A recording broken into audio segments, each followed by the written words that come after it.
Hello guys and welcome back to law Chakra, जहां हम इस वीडियो में बहुत ही इम्पोर्टेंट डिस्कशन आपके साथ करेंगे। अब जैसे ये साल खत्म पर है तो हमारे मन में एक सवाल उठता है कि सुप्रीम कोर्ट ने 2024 में क्या धमाकेदार किया है। दोस्तों, जैसे ही 2024 का कैलेंडर अपने फाइनल पेजेस पर आ रहा है तो हम पिछले 12 महीनों के कोर्ट के काम पर एक नजर डाल सकते हैं और ये देख सकते हैं कि आखिर क्या शॉकिंग जजमेंट्स सुप्रीम कोर्ट ने पास किया है जिसने कि इस साल लोगों में हलचल पैदा कर दी है। तो आपके लिए हम लेकर आए हैं 2024 के टॉप 10 जजमेंट्स जो पॉलिटिकल, इकोनॉमिक और सोशल इम्पैक्ट के मामले में एकदम हैवी वेट्स हैं। सबसे पहले तो हम बात करेंगे इलेक्टोरल बॉन्ड स्कीम केस की, जिसने कि देश में सबसे ज्यादा तहलका मचा दिया था। 2024 के लोकसभा इलेक्शंस के ठीक पहले ही सुप्रीम कोर्ट ने अनोनिमस पॉलिटिकल डोनेशंस के लिए बने इलेक्टोरल बॉन्ड स्कीम को कैंसिल कर दिया। कोर्ट ने कहा वोटर्स को ये जानने का हक है कि पॉलिटिकल पार्टीज का पैसा कहां से आ रहा है। इस जजमेंट के बाद इलेक्शन कमीशन और एसबीआई को कहा गया कि अब तक जो भी डेटा कलेक्ट किए हैं उसे पब्लिक करे।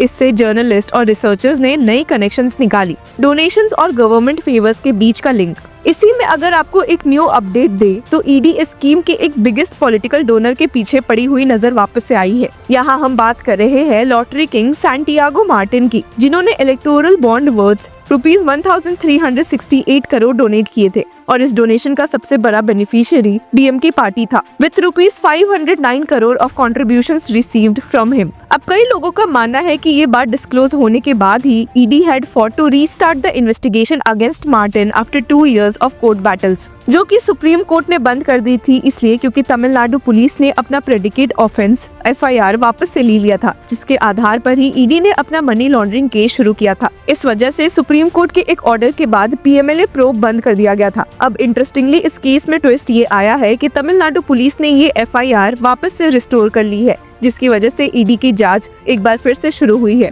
और जांच करने के बाद उन्होंने मार्टिन को समन भी भेजा है और कई इलेक्ट्रॉनिक एविडेंसेस को सीज भी किया है। पर मार्टिन ने भी बिना हार मानते हुए सुप्रीम कोर्ट का रिट किया और जहां जस्टिसेस अभय एस ओक और पंकज मित्तल की बेंच ने एक एक्स पार्टे इंटरिम ऑर्डर में एजेंसी को मार्टिन के आईफोन 15 प्रो और उनके एम्प्लॉइज के इलेक्ट्रॉनिक डिवाइसेस के कंटेंट्स अनलॉक करने और उन्हें देखने से रोक दिया। ये डिवाइसेस पिछले महीने उनके प्रीमाइसेस पर किए गए सर्चेस के दौरान सीज किए गए थे। टॉप कोर्ट ने मार्टिन के लिए जारी समन्स को भी 2 महीने के लिए होल्ड पर रख दिया है। अब ईडी और पीएमएलए की बात हो रही है तो एक नजर दिल्ली सीएम केजरीवाल की बेल केस पर डालते हैं, जहां सुप्रीम कोर्ट ने पीएमएलए के स्ट्रिक्ट बेल नॉर्म्स को रिलैक्स करने की शुरुआत की। कोर्ट ने कहा कि bail is the rule, jail is the exception. Kejriwal के केस का इम्पैक्ट बाकी अपोजिशन लीडर्स जैसे मनीष सिसोदिया और के कविता के लिए भी पॉजिटिव रहा है। और नेक्स्ट जजमेंट है जिसने कि देश में दंगे करवा दिए थे। तो यहाँ बात हो रही है SC/ST रिजर्वेशन में सब क्लासिफिकेशन वैलिडिटी की। सुप्रीम कोर्ट की एक 7 जज बेंच जो कि फॉर्मर CJI DY चंद्रचूड़ द्वारा हेडेड है, ने SC/ST कम्युनिटीज के बीच सब क्लासिफिकेशन को वैलिड डिक्लेयर किया था। अब स्टेट्स के पास पावर है कि वो एम्पेरिकल एविडेंस के बेसिस पर रिजर्व्ड कैटेगरीज में बैलेंस बना सके और इसी वजह से काफी दंगे फसाद देखने को मिले थे।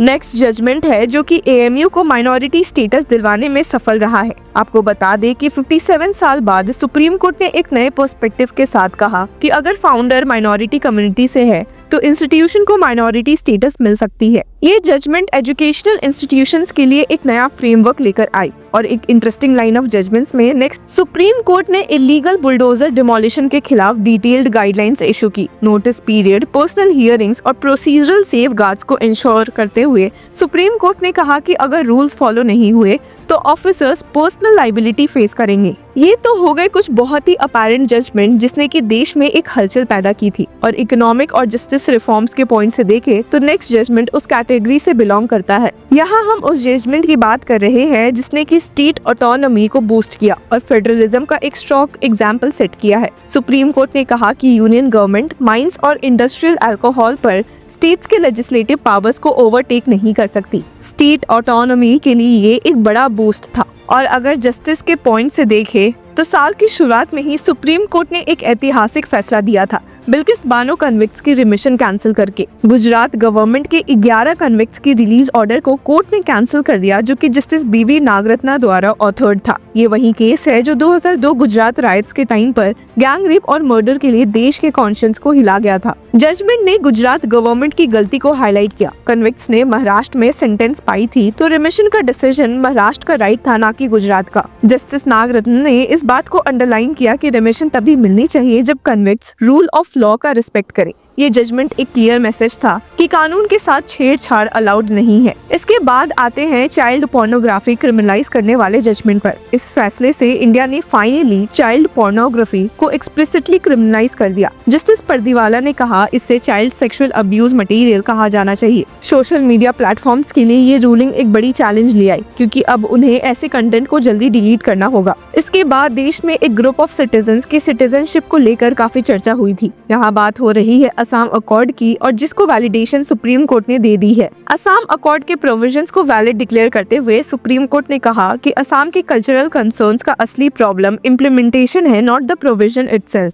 एक बैलेंस मेंटेन करते हुए ये जजमेंट रेफ्यूजीज और नेटिव असामीज कम्युनिटीज के बीच एक मिडिल पाथ दिखाता है। और लास्ट जिस जजमेंट की हम बात करेंगे वो है प्राइवेट प्रॉपर्टी और वेल्थ रीडिस्ट्रीब्यूशन से जुड़ा हुआ, जिसमें कोर्ट ने क्लैरिफाई किया कि हर प्राइवेट प्रॉपर्टी को material resource of the community नहीं बोला जा सकता। वेल्थ रीडिस्ट्रीब्यूशन के प्रिंसिपल्स को रिस्पेक्ट करते हुए इकोनॉमिक डेमोक्रेसी के आइडल्स को भी सेफ गार्ड किया गया है। इस जजमेंट में काफी झगड़े और डिसेंट भी सामने आई थी, जहां जस्टिस बीवी नागरत्ना ने फॉर्मर सीजीआई डीवाई चंद्रचूड़ के जजमेंट के कुछ पार्ट्स पर क्वेश्चन मार्क उठाया था। जब ये फैसला सुनाया गया तब सीजीआई डीवाई चंद्रचूड़ ने कुछ पुराने जजेस, खासकर जस्टिस वीआर कृष्णा अय्यर को क्रिटिसाइज किया, जिन्होंने कहा था कि प्राइवेट प्रॉपर्टी को स्टेट के लिए उठाने का हक है, और इन्हीं पॉइंट से जस्टिस नागरत्ना नाराज दिखी थी। इस केस की डिटेल जानकारी हमने आपको ऑलरेडी दी हुई है और कैसे हर एक पॉइंट समझाया है। तो दोस्तों ये थे सुप्रीम कोर्ट के 2024 के टॉप 10 जजमेंट्स। हर एक अपने इम्पैक्ट और रेलेवेंस के लिए एक माइलस्टोन है। आपको इनमें से कौन सा केस सबसे इम्पैक्टफुल लगा कमेंट्स में जरूर बताएं। Until then, keep following law Chakra. Hello law lovers and justice seekers, welcome to law Chakra. हम आपके लिए लेकर आए हैं कुछ बहुत ही exclusive. Introducing law Chakra prime membership, जो आपको देगा exclusive access like never before. चाहते हो कि सबसे पहले आपको मिले latest legal updates? Law Chakra prime के साथ आपको मिलेगा early access to exclusive content, critical case analysis, courtroom battle का ब्रेकडाउन, वो भी बाकी व्यूअर्स से पहले। मोर अपडेट्स, मोर एनालिसिस, यानी कि फुल इनसाइडर एक्सेस, वो भी बस घर बैठे। यही नहीं, प्राइम मेंबर को मिलेगा access to exclusive interview session with renowned जजेस, लीगल एक्सपर्ट्स एंड लॉयर्स। ऐसे इनसाइट्स जो आपको कहीं और नहीं मिले। इसी के साथ अगर आप कभी सोचे कि हम कैसे लेकर आते हैं आपके लिए ये लीगल अपडेट्स, तो इसके लिए भी प्राइम मेंबर्स के लिए है हमारे पास एक special sneak peek behind the scenes of law chakra. Brainstorming session से लेकर ब्लूपर्स तक सब कुछ। In short, more content, more update and more analysis. Political legal controversies हो या इन डेप्थ लीगल सेशंस, सब कुछ आपको मिलेगा एट वेरी मिनिमल प्राइस। बनिए लॉ चक्रा की प्राइम मेंबर और अनलॉक कीजिए full potential of legal knowledge. अभी ज्वाइन कीजिए।